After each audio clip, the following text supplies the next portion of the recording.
Ito, madali lang tong ibang to ah. Gagan, nandito ka?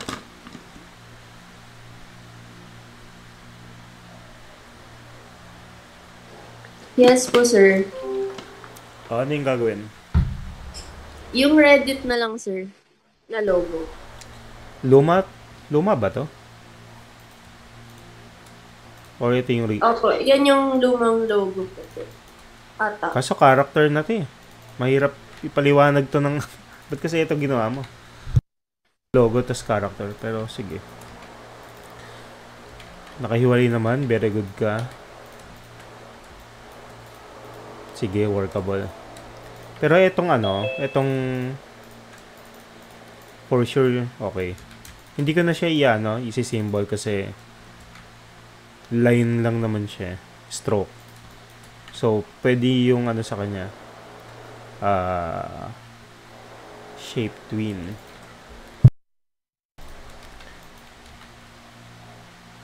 So, animate na natin. So, syempre, ang first step, etong ano, tag dito, frame, duration. Again, kung ano unang lalabas, syempre, itong malaki. The rest, may iwan. Ganyan.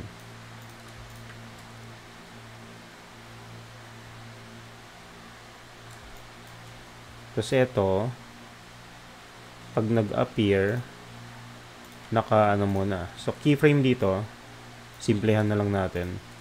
Ito, nakaganto muna. Ay, ba't butas?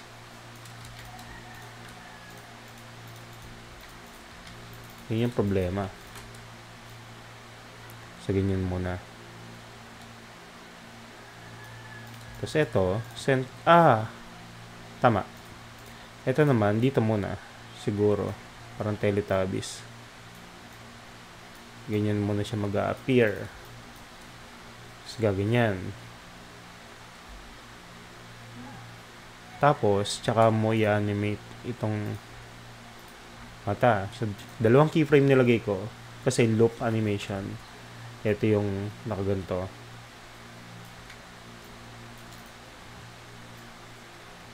Ganyan. So, kung lalagyan natin siya ng twin, ito siguro ganito.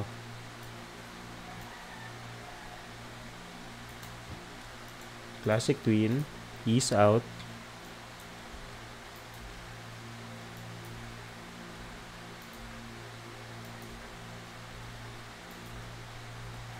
Tapos pag nag-appear siya, pwede namang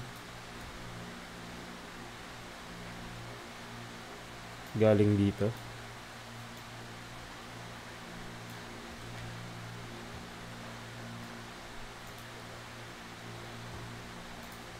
Shape twin tong isa kasi stroke lang. Classic twin ito.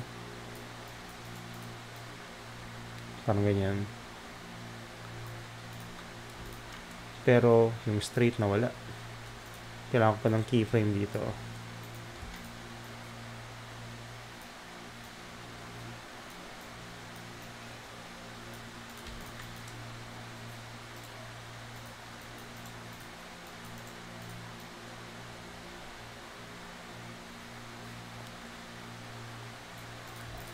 Umiikot yung shape twin ko. So, kailangan ko ng shape hint. Modify. Shape. Add shape hint. Ang ibig sabihin nito, makokontrol ko yung kung saan pupunta tong shape. Ito ka lang. Yon. Hindi siya sumakto. Yan.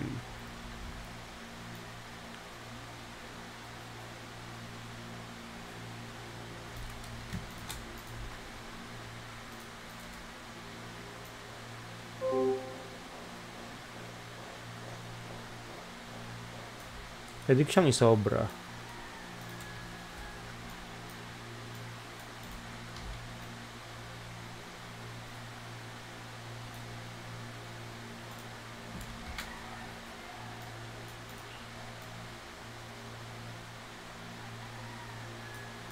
Classic twin.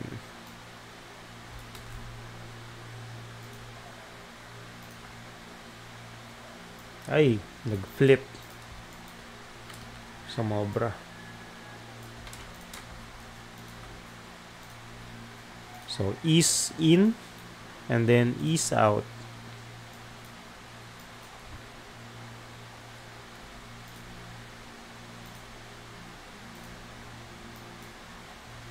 Ease out.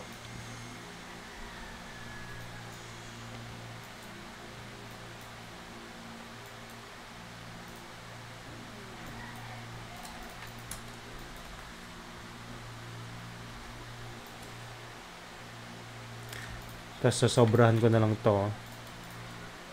Itong dalawa. So, shape twin, classic twin. Okay.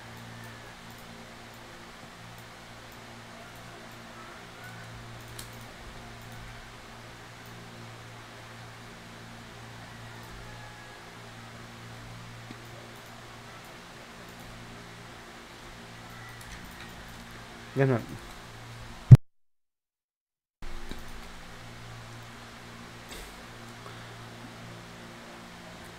Tapos exit dito.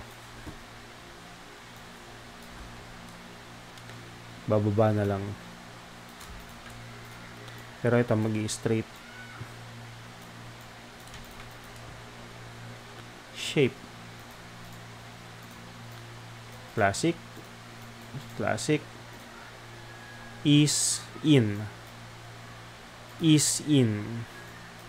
Kasi mag-start yung animation.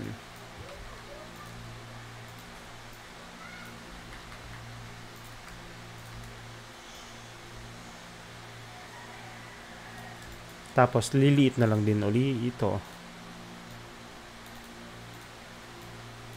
So, hanggang, ano ko, 110. Pwede naman mas maaga. Liliit lang ganyan. Pero bago lumiit, anticipation muna, lalaking konti. Ganun. Tapos, konting pause, para hindi siya mag-start kagad.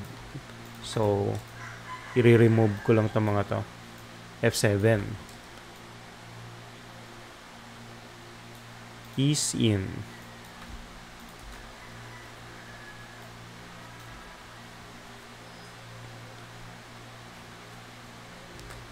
So, pwede ko na palang bawasan dito para magsaktong 100. Yan. Sir, ano po yung pinipindot nyo para mabawasan yan? Shift F5. F5 kasi dagdag frame. So, yung Shift F5, bawas frame. Ganun din sa keyframe. F6 yung keyframe, Shift F6 yung tanggal ng keyframe. Okay.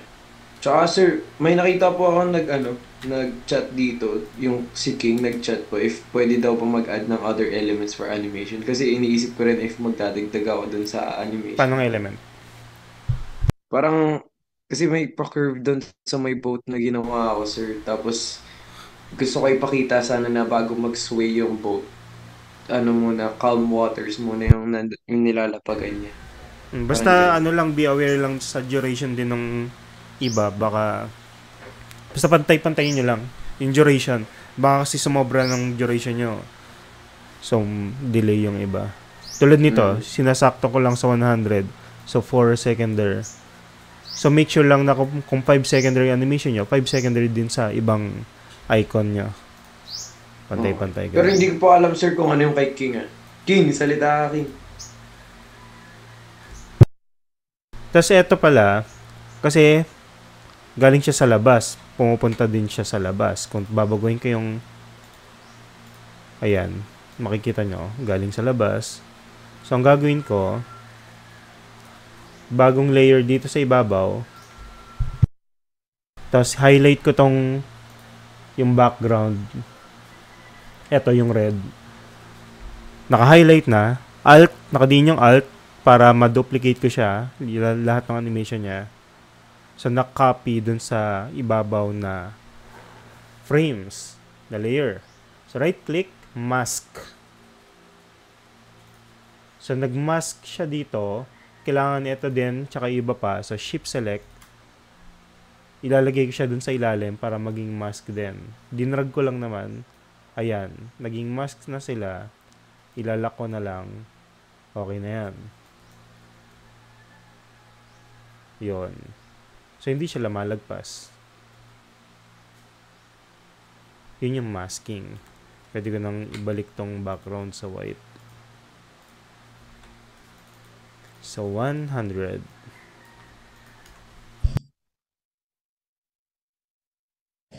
Sir, pwede po pa ulit yung masking. I-lesson ko na lang. So, check natin. So, meron akong halimbawa, green sa another layer, pula. Magkaibang layer, magkapatong, duplicate ko sila. Pero, salitan, ganyan. Tingnan natin kung ano yung magiging mask. So, itong muna, itong dalawa, pag minask ko, yung ibabaw yung imamask ha, ilalim yung maapektuhan. Mask. Wala nangyari. Ay, parehas ko siya na mask. Wait. Yung taas lang yung imamask. Yon. So, yung pula yung nag-appear. Dito naman, mask. Green yung nag-appear. So, kasi, kung sino yung nasa ilalim, eto green yung nasa ilalim, so yun yung makikita. Pula yung nasa ilalim, yun yung makikita.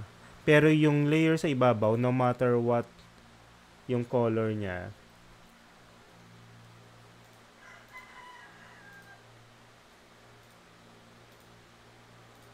ang trabaho lang niya, i-contain yung parameter, yung area, kung saan yung makikita. Yan o. Yun nasa ibabaw. Dito sa Adobe Animate.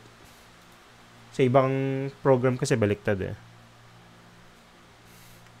So, parang no? Yan yung ililimit niya yung kita. Eto. So, kung halimbawa, etong isang to, i-animate ko siya papunta rito. Shape twin. So, meron akong ganyan. Nasa ibabaw siya. Kapag inactivate ko ulit yung mask, ganyan siya.